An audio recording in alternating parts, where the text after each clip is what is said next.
नमस्कार सर्वांना. श्री स्वामी समर्थ. कसे आहेत सगळे? आणि मी एवढे दिवस व्हिडिओ टाकले नाही.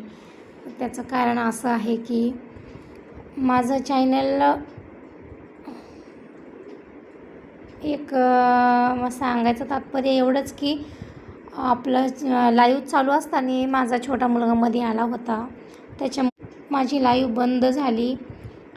तर 1 महिना माझी लाईव्ह बंद होती आणि ते दिवस खूप माझ्यासाठी एकदम म्हणजे मी तुम्हाला सांगू शकत नाही की मला एवढं वाईट वाटत होतं की माझी लाईव्ह बंद आहे आणि माझं चॅनल बंद आहे.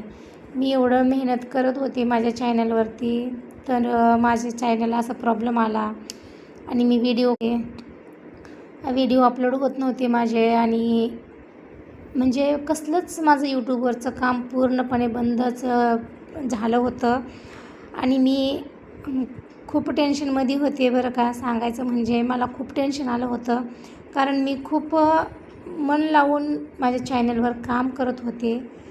पण असा एक दिवस आला की त्या दिवशी माझं एकदम चॅनलच बंद झालं म्हणजे काय झालं, माझी लाईव्ह चालू होती. दिवस संक्रांतीचा होता. संक्रांती दिवशी माझी लाईव्ह सकाळची चालू ठेवून मी काहीतरी कामानिमित्त बाहेर गेले होते. मग माझा छोटा मुलगा झोपलेला होता. मग मला वाटलं नाही की ते उठन आणि 3 मोबाईल समोर होते त्याच्या, पण त्यांनी जे दुसरे मोबाईल आहेत ते घेतला नाही. ज्याची लाईव्ह चालू होती तेच मोबाईल त्यांनी आणि त्या मोबाईलवरती त्यांनी कॅमेरा ऑन असल्यामुळं घेतला आणि समोर त्याचा चेहरा दाखवला. तर माझी लाईव्ह बंद पडली आणि मी खूप टेन्शनमध्ये आले माहिती आहे का. मला खूप वाईट वाटलं, पण काय करणार, त्या दिवशी संक्रांत होती.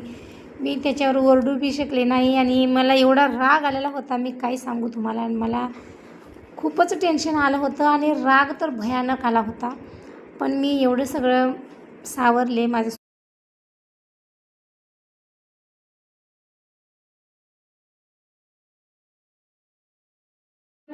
टेन्शन आलं आणि 1 महिना माझी लाईव्ह बंद.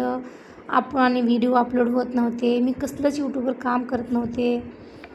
तर आता मग त्याच्यामुळं मी एक दुसऱ्या मोबाईलवर पण एक माझी नवीन आय डी खोलली. मग मी त्याच्यावर व्हिडिओ टाकत होते, त्याच्यावरच काम करत होते.